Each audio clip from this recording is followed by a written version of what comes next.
ओम शांति। आपका दिन शुभ हो। आप जो भी अच्छे कर्म करें 100% उसमें सफलता मिले। किसी का दिल ना दुखाए, मेरी यही शुभ भावना और ये शुभकामना है। आज इस वीडियो में बात करेंगे कि ईश्वर हमें क्या संकेत देता है जब हम किसी रिलेशनशिप में होते हैं, जब हम किसी से प्यार करते हैं और काफ़ी लंबे समय से रिश्ते में बंधे हुए हैं और उसका हम शादी नहीं करते हैं। तो ऐसे लोगों के लिए ईश्वर कहता है कि शादी कर लो। तुम्हें क्या पता है कि वही तुम्हारा प्रारब्ध साथी है। ठीक है। और दूसरा, जो हम हमारे माता पिता या हम भी आजकल जो अरेंज मैरिज हो रही है उसके बाद प्यार होता है। जब आप साथी बन जाते हो तब एक दूसरे को जानते हो, तब एक दूसरे की अच्छाई बुराई, एक दूसरे के पसंद नापसंद को आप करीब से जानते हो, फिर आपको प्यार हो जाता है। दो ऑप्शन है लाइफ में, या तो पहले प्यार कर लो या पहले शादी कर लो। ठीक है, दो ऑप्शन हर किसी के लाइफ में है आज के लिए। हम क्या मैं हमारी जो संस्कृति तो थी कि भाई हम अरेंज मैरिज करते थे, लेकिन अब लव का काफ़ी चलता जा रहा है, क्योंकि हमारी जो कल्चर है, थोड़ी संस्कृति थोड़ी चेंज हो गई। हम मिलते हैं, हमें कोई पसंद आता है तो हम अपने जो भावनाओं को रोक नहीं पाते हैं। लेकिन ये सारे जो जीवन में हमारी घटनाएं होती है कि हम किसी से मिलते हैं तो हम मिलते नहीं, मिलवाए जाते हैं ईश्वर के द्वारा, हमारे कर्मों के द्वारा। ईश्वर हमें उससे मिलवाता है जिसका हमें ऋण चुकाना होता है या कुछ हमें देना होता है। ठीक है। लेकिन हम बात कर रहे हैं कि जिससे हम प्यार करें उसी से हम शादी करें, क्यों नहीं, क्यों हम बिछड़ जाते हैं। जैसे आपको आज मैं एक ऐसी स्टोरी सुनाऊंगी जिसकी लड़के की नई नई जॉब लगी थी और वो अपनी जॉब में देख रहा था, और साथ में जब वो जॉब से फ्री होता था तो वो बहुत अकेला महसूस होता था उसको। और वो देखता था कि सभी दोस्तों के पास या तो गर्लफ्रेंड है या उनकी शादी हो गई है, और जो गर्लफ्रेंड है उनके साथ काफ़ी अच्छा समय बीत रहा है उन सब का। तो ये मन में सोचता था कि मैं भी ना अपने टाइम पास के लिए दोस्ती कर लेता हूँ, लड़की पसंद कर लेता हूँ, उससे अपनी फ्रेंडशिप बढ़ाता हूँ। तो वो भी यही करता है। उसके एक लड़की से दोस्ती होती है, रेनू नाम की लड़की से, और उसका खुद का नाम अमित है। अमित क्या करता है कि भाई रेनू के साथ वो टाइम पास के लिए और सभी दोस्तों को देख कर रिश्ते में बंधा हुआ होता है। पर क्या होता है, रेनू थोड़ा सेंसिटिव होती है ना। और वो काफ़ी जो सेंसिटिव होती है, तो वो जो सेंसिटिव रिलेशनशिप होता है उसकी तरफ से वो काफ़ी रिश्तों को लेकर मतलब बहुत सोचती है। तो उससे क्या होता है कि वो तो बहुत गहराई से सोच रही है रिश्तों को, और जो अपना अमित है वो फर्स्ट टाइम पास के हिसाब से कि भाई जॉब के बाद उसकी टाइम बीत नहीं रहता है, फैमिली वाले अलग रहते हैं, तो उसका कोई घूमने के लिए कोई ऐसा साथी चाहिए होता है। रिश्तों बीतते रहते हैं, दोनों एक दूसरे को समझते हैं, घूमते फिरते साथ रहते हैं, फिर सीरियस। लेकिन जो अमित है वो कुछ सालों के बाद जब उसको लगने लगता है कि जो रेनू है वो काफ़ी सीरियस हो रही है रिश्तों को लेकर, और वो इस रिश्ते का जो एंड रिजल्ट होता है शादी के लिए मतलब फोर्स कर रही है, तो अमित सोचता है कि अब मैं इससे पीछा छुड़ा लूँ, मुझे कोई और मिल जाएगी टाइम पास के लिए, मुझे अभी शादी नहीं करना है। देखिए, कुछ लोगों की मानसिकता होती है, और ये आप उसको बोल सकते हो कि प्रारब्ध, या आपका है ही नहीं वो साथी, प्रारब्ध साथी नहीं है ना। ईश्वर का ये संकेत होता है कि भाई प्रारब्ध साथी नहीं है, तभी आपकी जो बुद्धि है वो घूम गई है, और आप अच्छे खासी लड़की जो है, जो आपसे प्यार करती है और काफ़ी आपको लेकर भावुक है, उसको आप डंप करने की सोच रहे हो, ब्रेक करने की सोच रहे हो रिलेशनशिप को, और वो करता भी है। पर रेनू इसको ना इजी वे में नहीं लेती है कि भाई वो टाइम पास कर रही, तो वो उससे जुड़ी हुई होती है, उसको ऐसा लगता है उसका मैनिपुलेट हुआ है, उसकी जो मानसिकता है मैनिपुलेशन हुआ है उसका। तो वो काफ़ी मैनिपुलेटिव वे में उसको लेती है और गहराई से उसको आघात सा पहुंचता है। वो इस चीज़ से उबरती नहीं है, उसको लगता है अमित ने उसको धोखा दिया है, और अमित को इसका कोई फर्क नहीं पड़ रहा है, क्योंकि वो जो सोच कर आप काम करते हो तो उसका इतना गहरा फर्क नहीं पड़ता। लेकिन आपको पता नहीं होता है कि जो सामने वाला जिसको आपने चुना था उसको गहरा कितना आघात लग सकता है।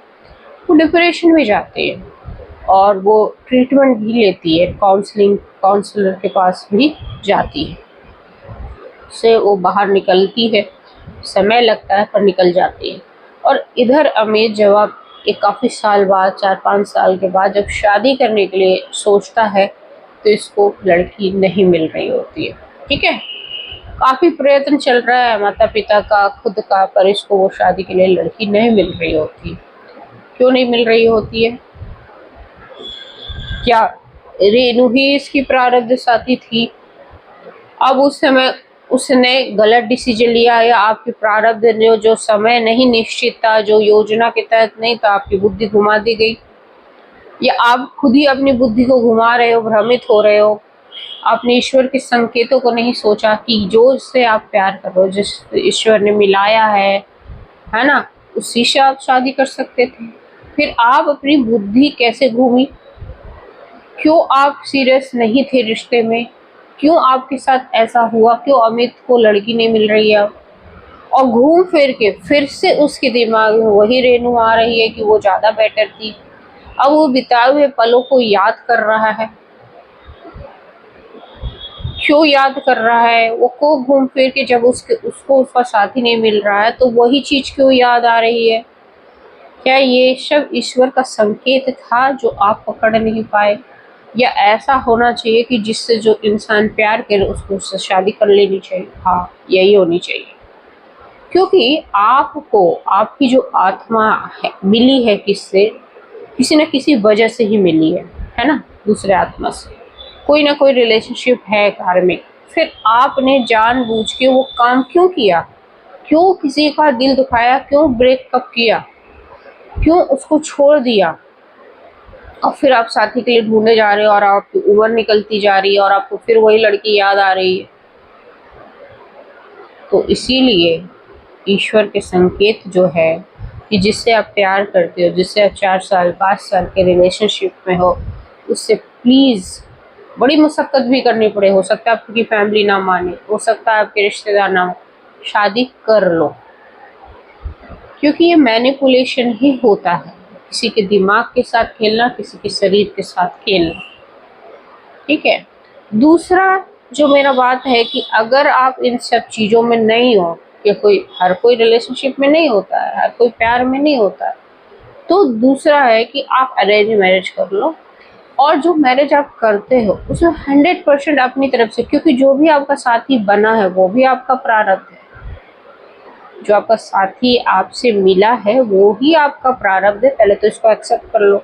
और जो मिला है ईश्वर का ही संकेत है, ईश्वर ने ही मुझे मिलाया है, ईश्वर की वजह से ही मैं अपने कर्मों के हिसाब से जो मुझे मिलना था, वो मुझे जो मैं डिजर्व करता था वो मुझे दे दिया ईश्वर ने। अब मैं अभी कोई इंसान कहता है कि मुझे वो पसंद नहीं है, एक बार बताइए, हर इंसान जो होता है उसकी भी 2 आंखें, नाक, कान सब एक जैसे ही होते हैं, शरीर एक जैसा हो। आप मन को टटोलिए, मन की तरंगे मिलाइए, और जब आप किसी से आत्मिक रूप से जुड़ते हैं, भावनात्मक रूप से जुड़ते हैं, तब आपको ये सब शारीरिक जो रचना होती है उससे कोई मैटर नहीं करता है। और आपको वो इंसान जब आपसे प्रेम करता है, आप जैसे उसको एक्सेप्ट करता है, आपके गुणों से प्यार करता है, आपकी बुराइयों को अनदेखा करता है, ऐसे शादी के जब बंधन में आप बनते हो तो उस जीवन साथी को 100% अपना लीजिए, उससे प्रेम करिए, उसको इम्पोर्टेंस दीजिए, क्योंकि वो आगे चलकर वही आपका साथी जो जीवन भर निभाएगा।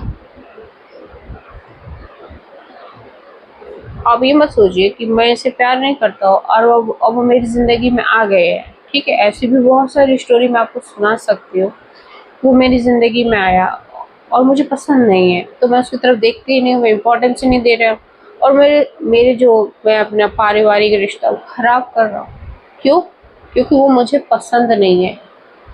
आप नज़दीक जाइए, आप एक दूसरे को समझने की कोशिश करिए, वो सब ज़रूर से आपको अच्छा ही लगेगा, आपको 100% आपको पसंद आएगा, और आपका मतलब जो हम बोल सकते हैं कि आपका हमेशा एक उच्चतम साथी, मतलब जो आपसे कनेक्टेड रहेगा, वो जिससे आपकी शादी हुई है वो अच्छा साथी बन सकता है, क्योंकि आप पहले जो वहाँ रिलेशनशिप में दोस्ती करते हो, एक दूसरे को इम्पोर्टेंस देते हो, एक दूसरे का पसंद का ख्याल रखते हो, वो आप अपने जीवन साथी के साथ भी कर सकते हो। तो इस वीडियो का मेरा यही औचित्य है कि दोनों ही जो जीवन में आते हैं, या तो आप रिलेशनशिप में या आपके जीवन साथी के बन रूप में, वो दोनों ही आपका प्रारब्ध ही है, आपकी किस्मत ही है, आपका भाग्य ही है, और ईश्वर की योजना के तहत ही वो आया है। भले ही आप कह दो कि मैं अभी मिली और अभी ब्रेकअप कर ली, तो ये आपका हुआ, लेकिन आप अभी मिले और 5 साल के बाद आपने ब्रेकअप किया, क्यों किया? क्योंकि तो अब तक तो आप बहुत अच्छे से जान गए होगे ना। शादी कर लेना चाहिए, क्योंकि कोई भी रिश्ते में समय की बर्बादी भी मत करिए, क्योंकि हर रिश्ता का जो एंड रिजल्ट हमारा माइंडसेट क्लियर होना चाहिए कि हमको इसको उस मुकाम तक ही लेके जाना है। ठीक है, टाइम पास कोई चीज़ नहीं होती। जब आप एक मुकाम पे पहुंचते हो, जब आप जॉब कर रहे होते हो, जब स्टेबिलिटी का टाइम आ रहा होता है, और जब आपके पास आपकी प्रारब्ध भी साथी भी, आपको कैसे पता चलेगा कि वो मेरा प्रारब्ध साथी नहीं है? ईश्वर ने तो भेजा सही टाइम पे, और हम तो उस समय अपनी लीला में व्यस्त हैं।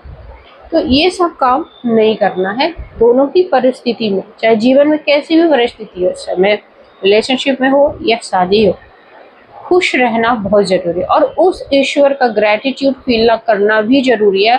आप उस ईश्वर को धन्यवाद करना सीखिए, जो आपके जीवन में सही टाइम पे सही लोगों की एंट्री करवाता है, क्योंकि वो योजना के तहत ही आपकी आत्मा को यहाँ सिखाने के लिए भेजा है, कुछ सीखने के लिए भेजा है, लर्निंग करने के लिए भेजा है, तामसिकता में जीवन जीने के लिए नहीं भेजा है। होप सो आपको ये वीडियो पसंद आए। जय हिंद, जय भारत, आपका दिन शुभ।